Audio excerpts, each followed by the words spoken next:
specifications to get them up. In essence, they have a spot for draft. Yeah. They have a draft already, but it's disguised as something else. Right. And when I talk to, white kids whose parents are aware of what's going on, they've already laid a paper trail just in case they have a draft that they are COs. They started like 2 years ago. Yeah, that's interesting. That's something to discuss. In the event that Charles Rangel, Congressman from New York, can get a resolution through Congress to reinstate the draft, you're saying that there are people who have the forethought and the foresight to already begin a process to get their children exempt as contents and subjectives. As the people who have who's called a religious, moral, or deep-held personal belief feel that war is something that they should not be engaged in, except on some limited basis, or if they do engage in war, then they would perform it as non-combatants, and as an alternative to the war, they would serve the country in some of the capacities, such as the Peace Corps, or Merc Corps, or something else. And now, how does one go about laying a paper trail for a 15 or a 16-year-old? Well, I'll give you an example. I did a lot of work with the Blue Hawk community around Albert Jamal and some other things. And I went over to England and all those places where the young youth set up a peace park as part of laying the paper trail. And then the year before last, young kids started writing a letter saying how they participated with me on demonstrations because their parents felt that that letter would be significant coming from me because I was in the NAACP at the time. They wanted to lay this paper trail, so when the government approached them to draft them into the military, they would have letters from various people that say that they have a history of being opposed to this country's system. Is that really surprising? I mean, there's a long history of privilege. I mean, look at the people who are sending us here. Because that will have to see the people that had the biggest beef, I think, are African American youth. And I remember my cousin got busted on a pistol charge. And the police chief said, if you sign up to go to Vietnam, we'll drop this charge against you. He went to Vietnam and was killed at 19 years of age. But he was given this paper by the chief of police, Justin Caney from Nye, in fact. And he was killed at the age of 19. Well, in fact, the guy that brought his body home told me that an officer killed him because he was writing me a letter saying that they kept walking him on appointment was going to be the first to get fired off. The guy that brought his body home, they had a little thing where you could look at him, said, look in the back of his ear. And they said he was afraid of him. And the officer shot him. So he wasn't killing time. And this is WBA, and then it's class in New York, and we are having a political electoral politics roundtable here. And I would like to maybe take it a little different direction here about, in the schools there are recruiters that come in the high schools now. We didn't see this in those days of Vietnam, I don't think. Now they're here. They have more of an influence because the answer already set. But the television that I grew up with was non-existent. Then it came into being in the late 60s, were the first television generation. Were we as influenced as today's kids by the television, the corporate right takeover of media? John C. Kennedy. Well, the reason the recruiters are coming in now is because they're not a volunteer army, they have to recruit the students. Congress has passed laws which say that if a school does not let recruiters in, if it doesn't give lists of its students to the military recruiters, then various federal programs it's not eligible for. So this is applied to colleges and professional schools as well as the high schools. What I think, though, that has made a difference in kids' attitudes towards the military has been this explosion of video war rooms.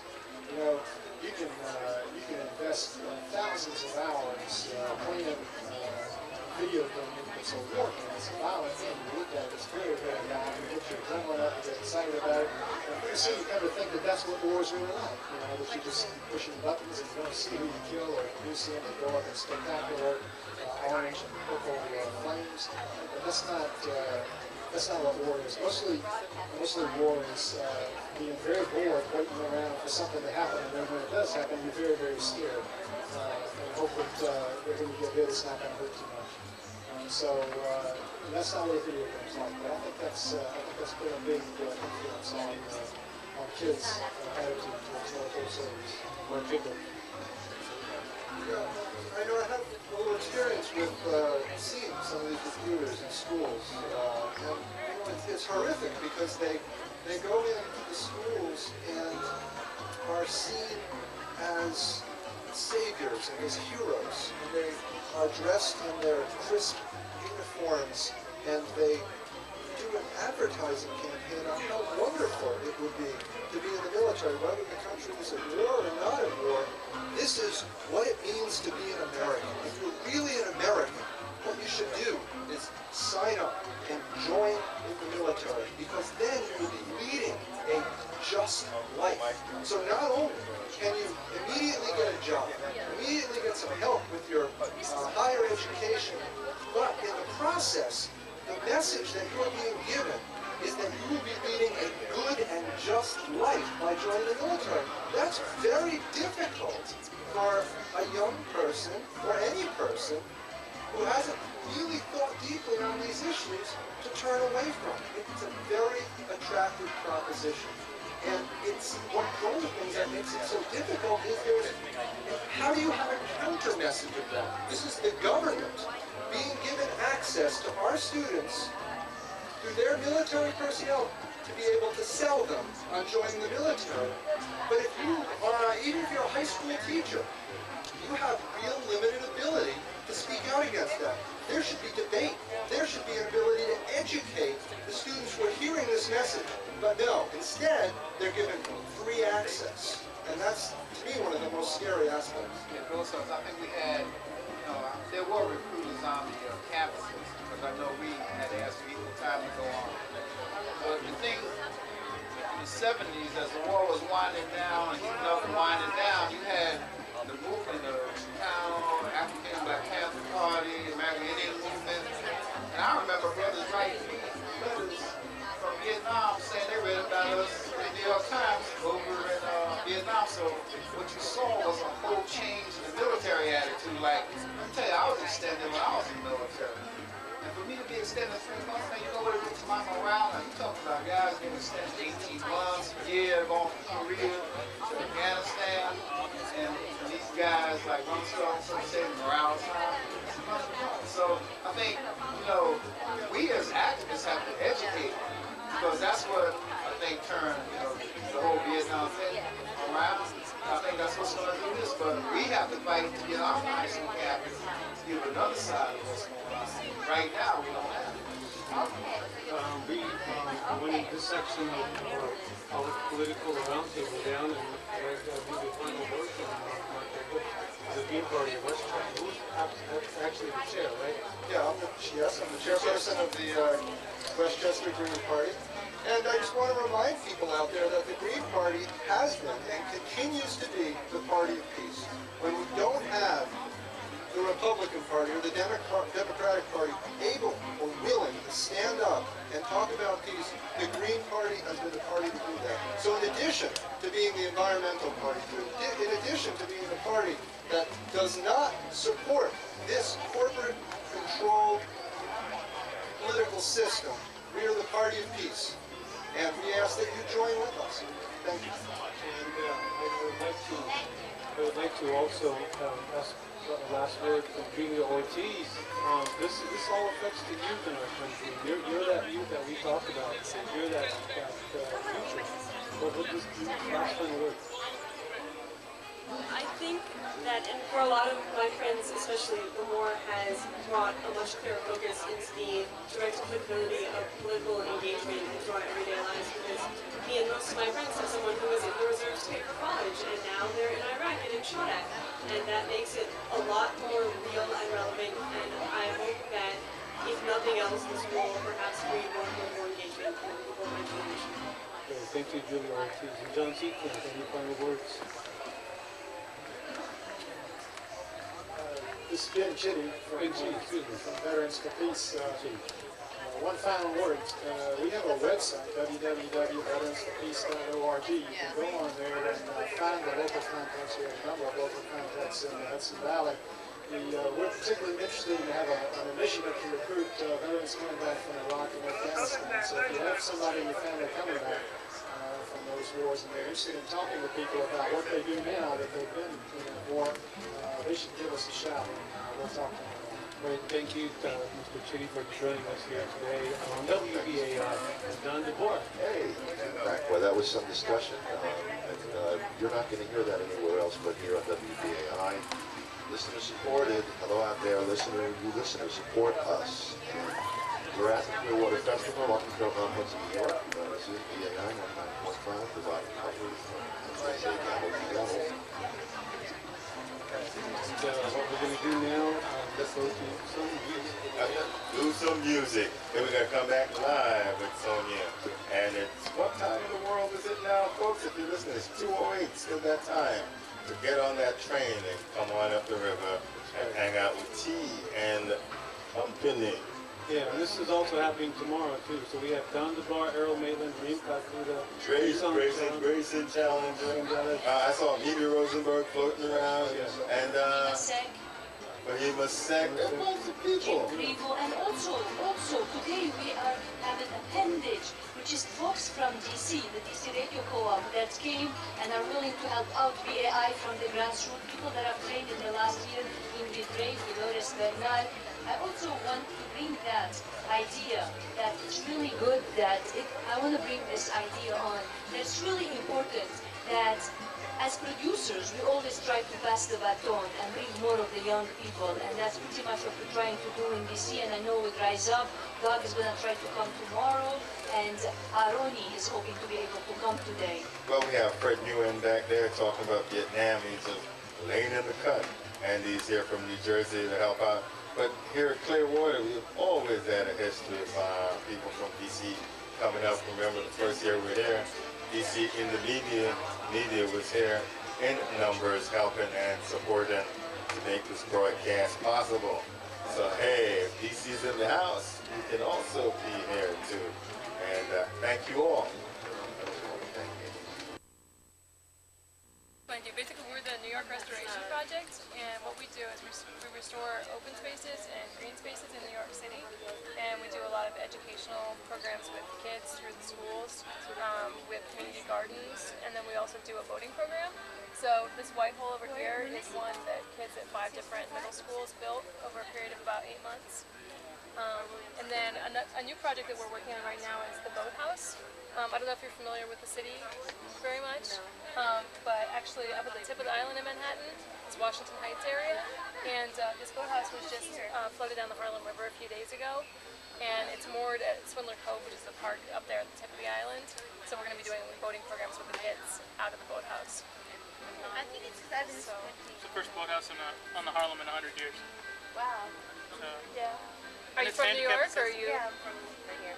Oh, okay. So, are you looking for volunteers? Definitely. Yeah, you can sign up. We've got a volunteer sheet right here, and you can also get on the email list. And here's a fact sheet that'll kind of give you some more information about the organization. We have 51 gardens in the New York City area. Okay. Different boroughs. If you want to get on the email list, you can just pull this sheet up here. I'll sign on the next sheet. What's your name? Yeah, I'm with Southern, yeah. So. you like our White Hall? Basically, New York Yeah, it's Restoration very Project nice. helps Look at it. restore It's like mahogany. And this is We got mahogany right here. These are all park benches. we just brought in this Wow, that's great. Ben, stay over there, honey. So we took those park benches and made the seats. That's great.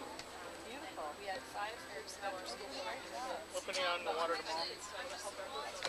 We're christening it tomorrow. We don't want to mess with it. I mean, rocket wheel. Because, you know, Eventually, this boathouse will house, I think, 15 to 20 skulls. Don't tell anyone it's where kids in Washington Heights can get involved and be on a rowing team with the hope of eventually getting college scholarships to schools that have rowing teams. What? Yeah.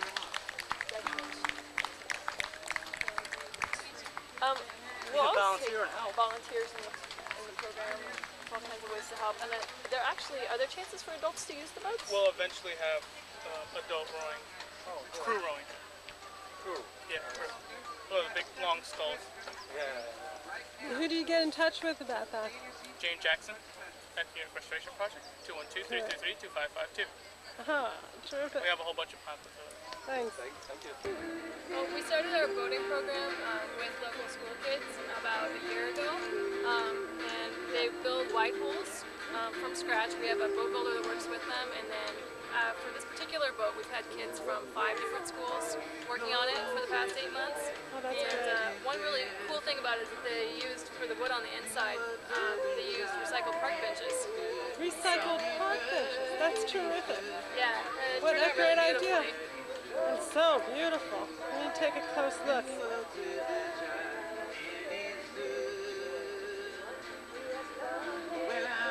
Wow. And has it been out on the water? It has been out on the water, and we're going to actually be taking it out on the water here tomorrow as well. Oh, great. Okay. I hope to catch up with you then. Thanks. Okay, bye. Bye.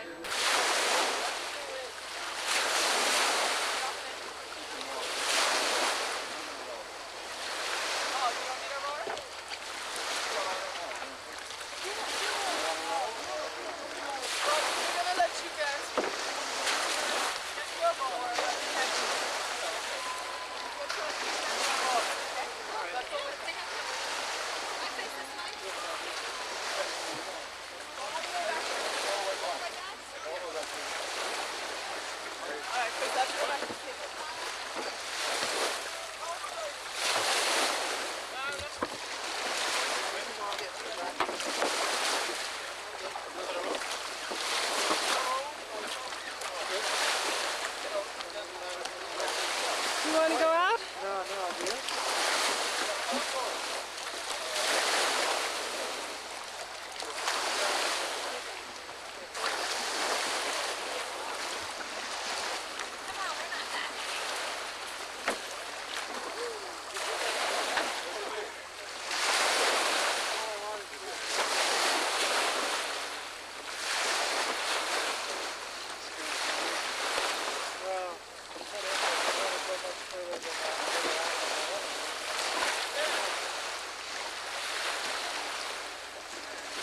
I'm actually a student rocking a boat, and I helped build some of these boats. Oh, good And for I'm you. on a water program. The water program. Yeah, on water program. We do water monitoring, Uh-huh. and we just, do a little rowing and stuff. It's pretty cool. That's great. Yeah, I saw you just pushed one of the white holes out. Yeah. Is that recently made white hole? That one. Yeah, that was a recent. That's this semester? Yeah. Great. Semesters. Uh-huh. Did you work on it? Actually no. I Not worked that one. actually on the other one. Uh-huh. This one, the green one over there. Yeah. Oh. That's a sailboat right there. This one that's out in the water there. Good for you. Oh, okay. Do you row also? Yeah, I also row. Yeah. You take it out on what river? On the Bronx River. Yeah? Have you been out on the Hudson? Not necessarily. Not today? Oh, This today, is your yeah. chance, though. You've been out on the Hudson. Good for you. Okay, enjoy. So yeah, I went to the Sophie's Meadows. Oh, you were up at the Sophie's Yeah. Meadows. I saw the lighthouse, pretty cool. Uh-huh. And we donated a boat over there that we could use. That's wonderful. Because they're restoring that old lighthouse. And it has a solar panel that's keeping the light going now. Yeah. They just turned it on last year. How time changes. So you have to come up and visit again and see the white hall that y'all made. course, yeah. Okay. See you up there.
point is to who's going to help us take the next level up.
probably didn't.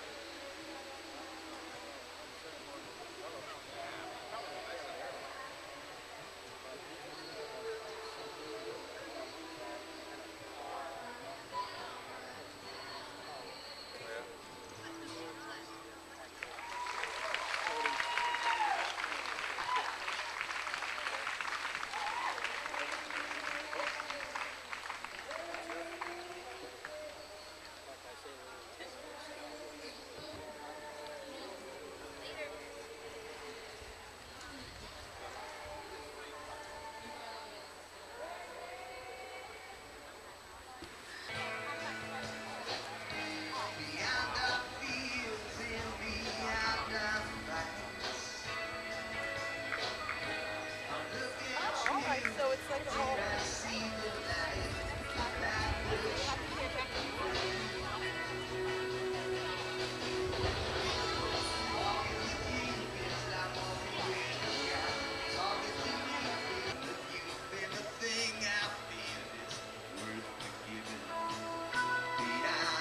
Ooh, there's taste buds, chocolate desserts, and gourmet coffee over there.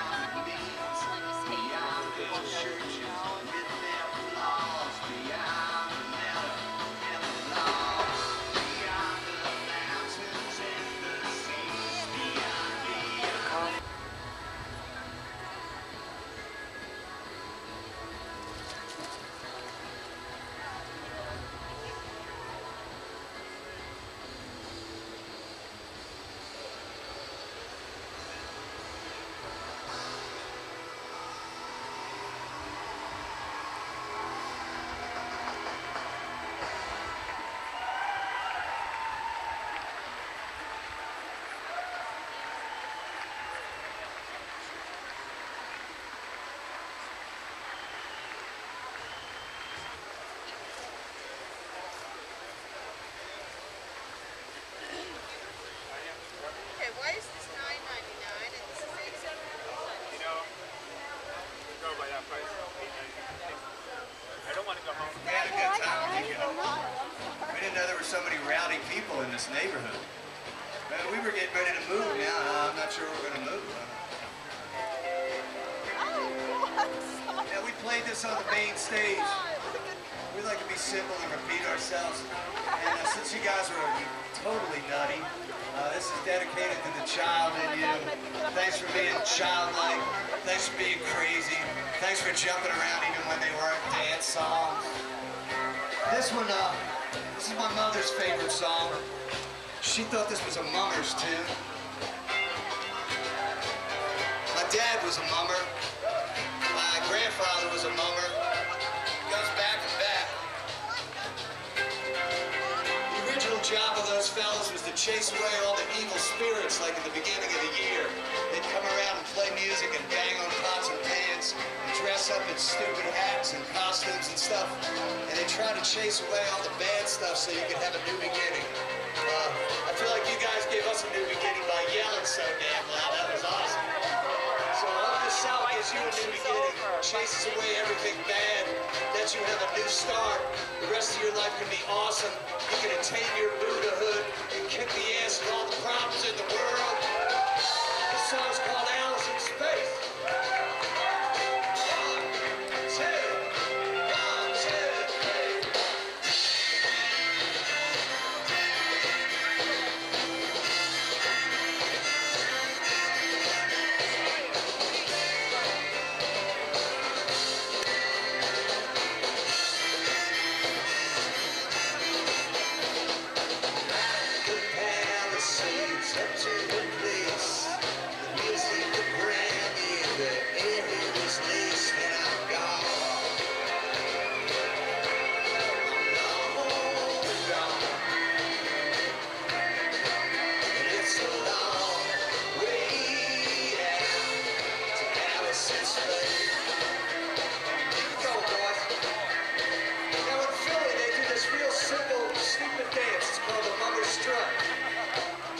Everybody in my family does it. And you just go like this with your arms, but the important thing is what you do with your feet. But you go like this with your arms. Right? And then you lift your leg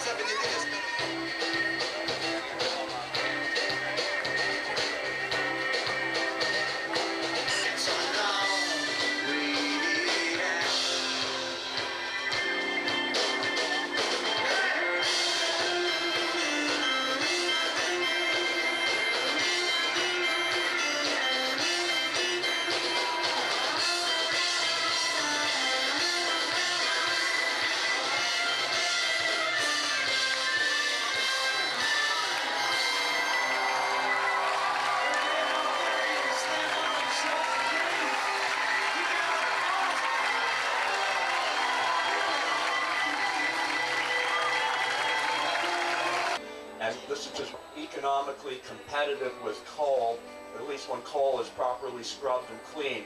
But again, coal is almost pure carbon, and it is the biggest greenhouse gas contributor of the fossil fuels. And if you use wind, basically no contribution to the greenhouse effect. Direct solar is an obvious. Passive solar space heating, making methane out of waste. And back to the biodiesel just briefly, using vegetable oil or biodiesel, which is a process that converts it into an exact equivalent of diesel fuel. Algae could be grown using gray water and municipal waste. So there's just a lot of ways. And Solarfest in Vermont, it's the 10th of July, on the 10th and 11th of July. Go to www.solarfest.org to find out more. It's a great little festival, and you can find out more about this stuff.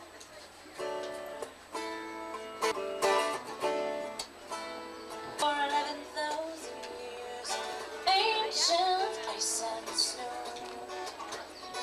is melting like 11,000 tears down the face of Kilimanjaro, where time itself is frozen, suspended in the air.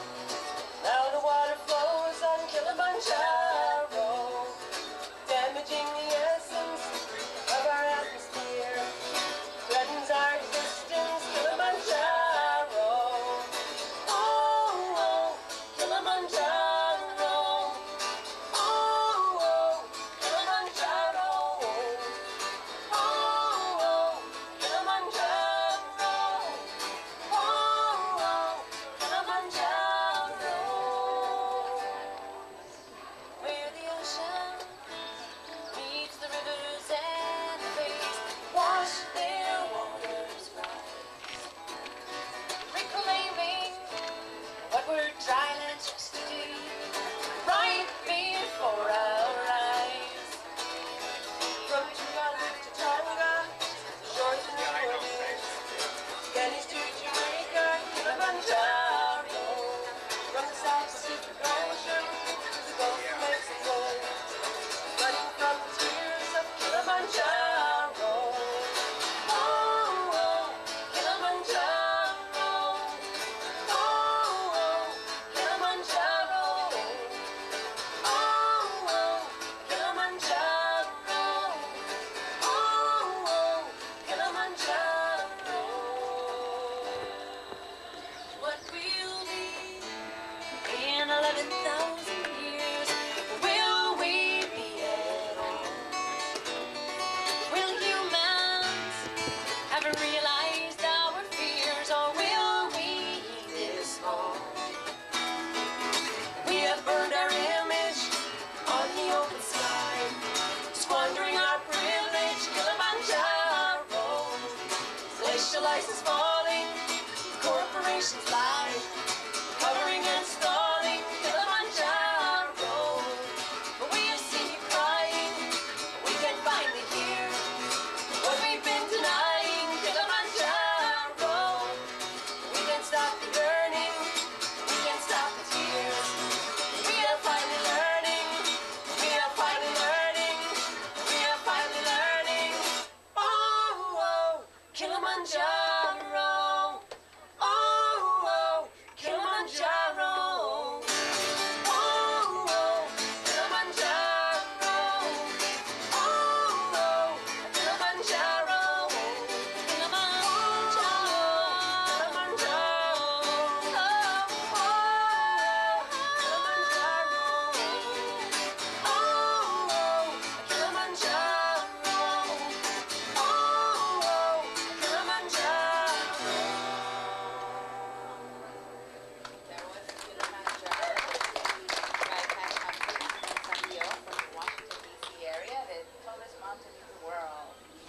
Contributing to what I mentioned earlier, that the salinity balance in the ocean can be thrown off and upset the currents that actually keep our climate stable, like the Gulf Stream. Once that goes, we're in very deep doo-doo.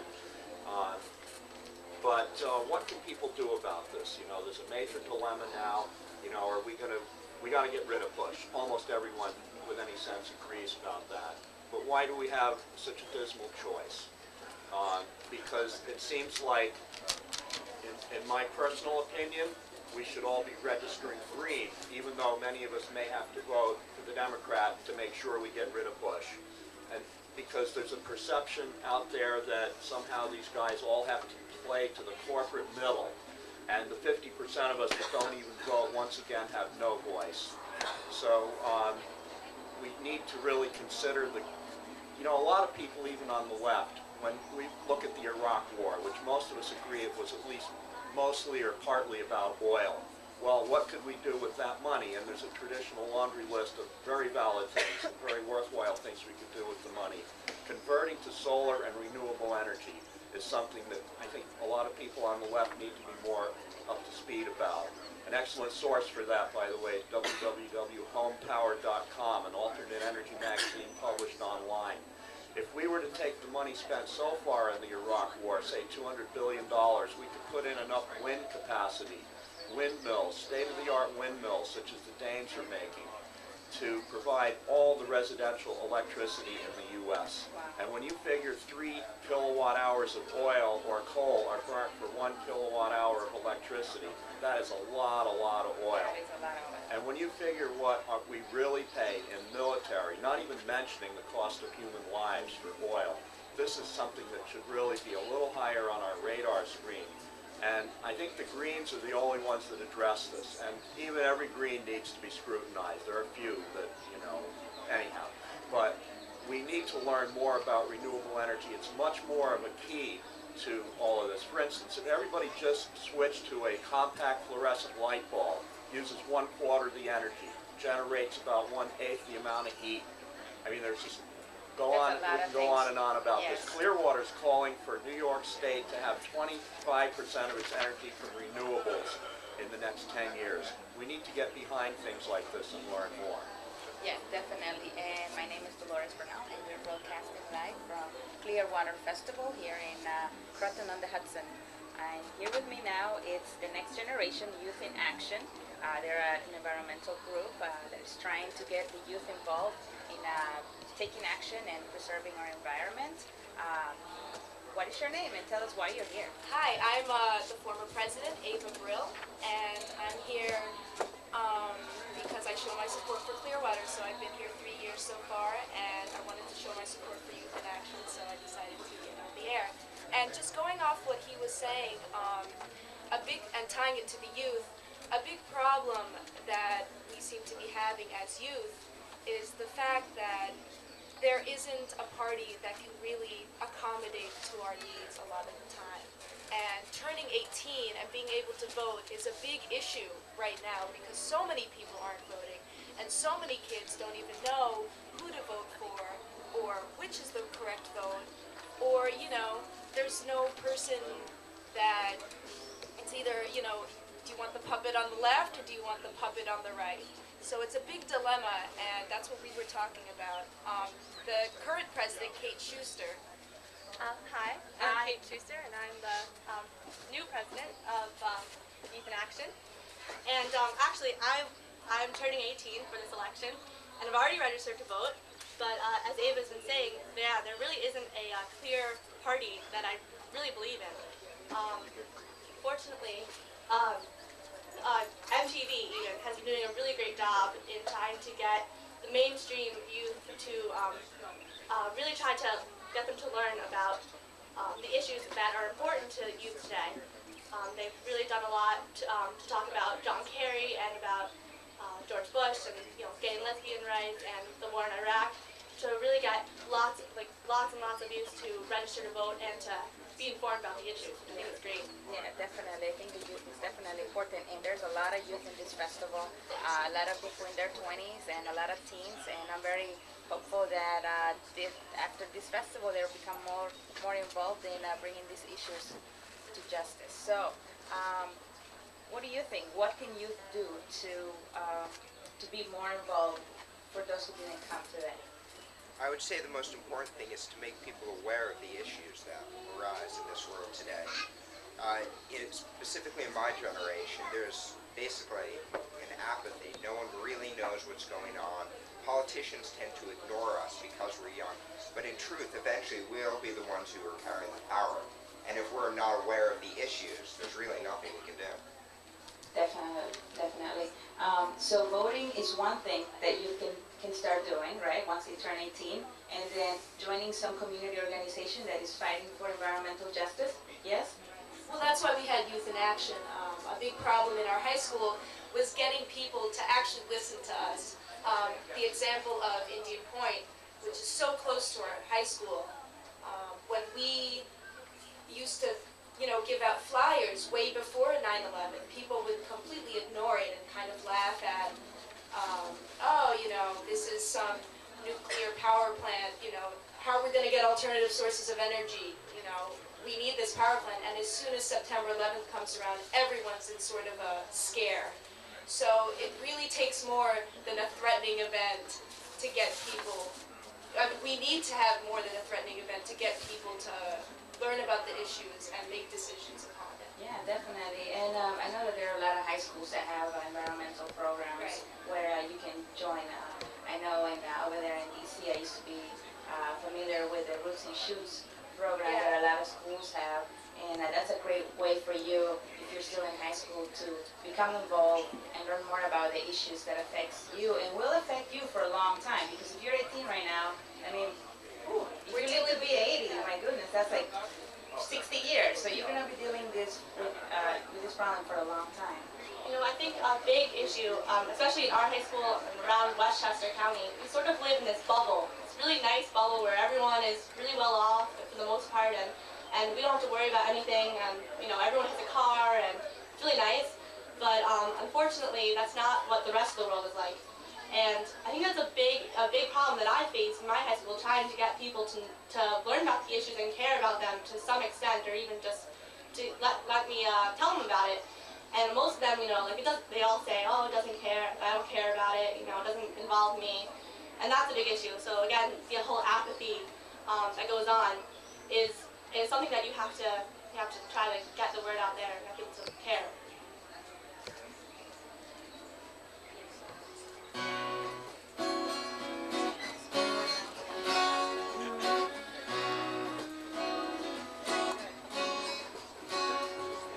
Bush and Bin Laden, they leave their phones, they're in business together. Daddy Bush knows the Carlyle Group since years before been breaking in billions and itching for more. It's blood for oil, we know there's a link. They say go far, we say go deep. It's blood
Hi, I'm Ava Brill from Youth in Action, and we're an environmentalist club in Fox Lane High School. And Oh, hi, I'm Kate Schuster, and I'm also with Youth in Action. And do you guys do work on alternative energy at all? yes, yes, yes. Well, we just happen to have the man who installed the solar panels on the stages here at Clearwater. Woo! Thank you. My name is Richard Bentley from Sunnyside Solar. We have the presence over here in the Green Living tent, and here to try to help answer questions that you have, or things you might want to know about New York City. Can you say again, please? What'd you say? I'm here to try to answer questions that you have about putting photovoltaics and solar energy equipment in New York City, the five boroughs.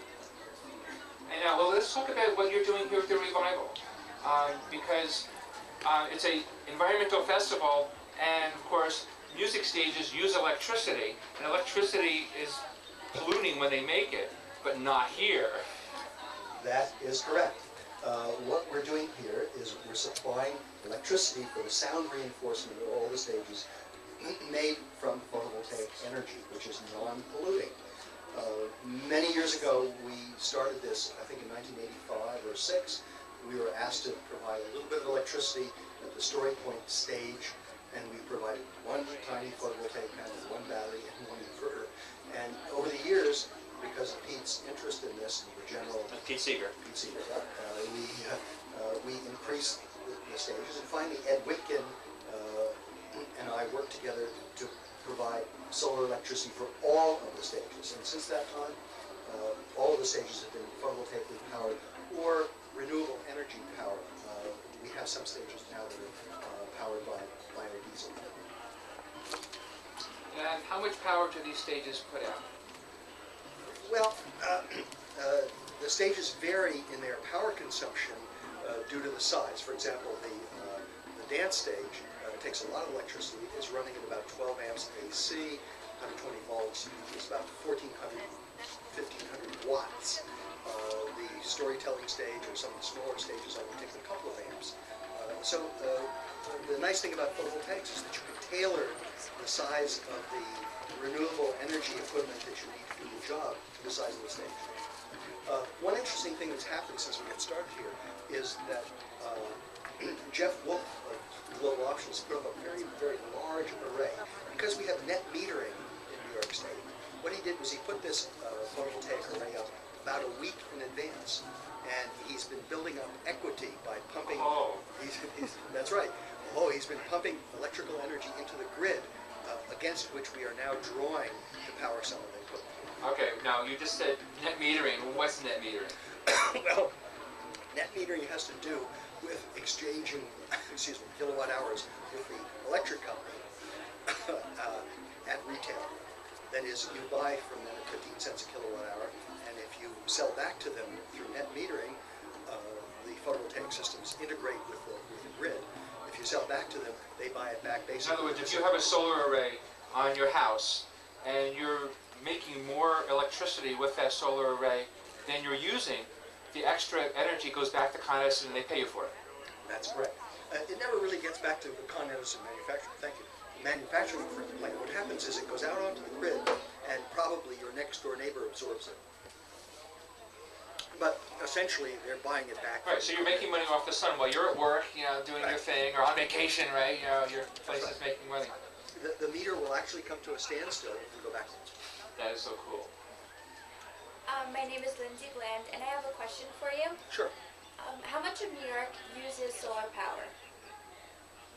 Well, it's about the same as all the rest of the United States.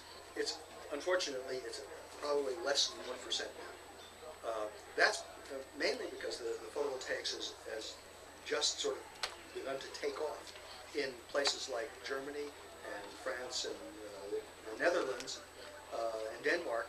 The percentage of photovoltaic or alternate energy supplied electricity is rather high. It's verging on 10 or 12% now. Between wind energy and photovoltaic energy and some solar thermal, they're supplying about 12% of the grid in Northern Europe. That's a big amount. Well, the reason for it is that the subsidies there, the government, green power people that are in place in Germany have got legislation passed which subsidizes it very heavily. One can only wonder if the renewable energy legislation from the 70s, if it was still on the books, you know, what the U.S. would be. That's correct, yeah. And during the Carter administration, there was passed a 40% federal tax credit for solar energy used in residences and a 10% federal tax credit for solar energy used in business. The 10% federal energy, 10%, what is it called? I just said, I'm losing my mind here. The federal tax credit, the 10% federal tax credit for business is still in place.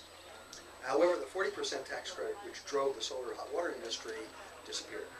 If that were still in place, we would probably be 10 or 15% photovoltaic at this time. Yeah, so we can only dream.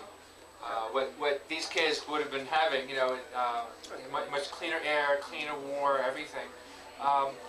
Now, how long have you been involved in solar energy? Well, I started at Goddard College. Actually, WBAI was the thing that set me off. Thank you, guys. Murray Bookchin got on WBAI in the mid-70s, along with a lot of other people, and began talking about the social ecology program at Goddard College. I went up to Goddard College in '75. I got a master's degree in solar energy, and I began my career. Weren't you involved in some of the satellites that are up in space? Yeah. Actually, many years before that, in 1957, when I was a student at Columbia University, I had the opportunity to work at the Naval Research Laboratory in the summertime, and I put the photovoltaics on the Vanguard satellite. So I had an early experience with photovoltaics. But I didn't really get started in the business until 1975. We did wind energy conversion up at Goddard. We did solar thermal. Photovoltaics was unheard of, unfortunately, in those days. Unheard of. Well, we just had the 50-year anniversary of the invention of photovoltaics. But it was mainly for the space program in those days, and nothing much really got started terrestrially until about 1977, 78. What happened? Arco Solar started out in business. Some people got together and convinced them that it was a good thing to make photovoltaic cells for terrestrial use and not just for space use. And they began producing cells. Actually, I have some of them over at the show here near my booth. I have some ones that were made in 1978 that went up on the city corridor. They've been taken off. I have some of them. Yeah. They actually changed the design of the building to face the south. That's correct. Yes. To do solar, and then they just took it away. Yeah, but they're going to rebuild it. Actually, there are plans underway to re-outfit the city core building with photovoltaics. Now, is that because the price of solar voltaic has gone down, or because electricity has gone up, or both? Both of those factors. Electricity has gone up in price, and photovoltaics has come down in cost. So it made sense for them to renew the system that was taken off there. But essentially, around 1975, 6, 7, and 8, what happened was that companies decided that they were not going to make photovoltaics just for space use, but for terrestrial use also, and they began producing them. The growth in the production of these modules has increased phenomenally over the years. The growth rate is somewhere between 15 and 30%. In the last year, Paul Maycock, who takes care of these statistics, found that there was some 640 megawatts of photovoltaic modules produced in the United States. Worldwide, excuse me. Now, you mentioned, we talked about net metering for if a home or a business has a solar array, putting the electricity back in the grid. What about people in New York City and other urban areas who rent? Can you put solar energy in New York City, for example? Yes, you can, but it's difficult for the renters to, so to speak, take advantage of that. It's difficult to just hang a module out the window and plug it in and sort of reduce your electrical bills. You could do that, actually. You could backfeed any branch circuit. But to make a substantial impact on your electric bill, you need roof area. You need a kilowatt of photovoltaics, which makes 3 to 5 kilowatt hours a day, depending on the season, occupies about 100 square feet. So you need a lot of roof area. You need a lot of area to do the job. So it's not exactly easy. Single-family residences or duplexes, say in Brooklyn, could take advantage of it. High-rise buildings is a different story. Well, there's an awful lot of roofs in New York City. There are an awful lot of roofs, a lot of area. So if a flat roof works, or a slanted roof that faces the south works? Yes. East or west? As you get towards the summertime, flat is okay. Pitched 35 or 40 degrees to the south is perfect for year-round.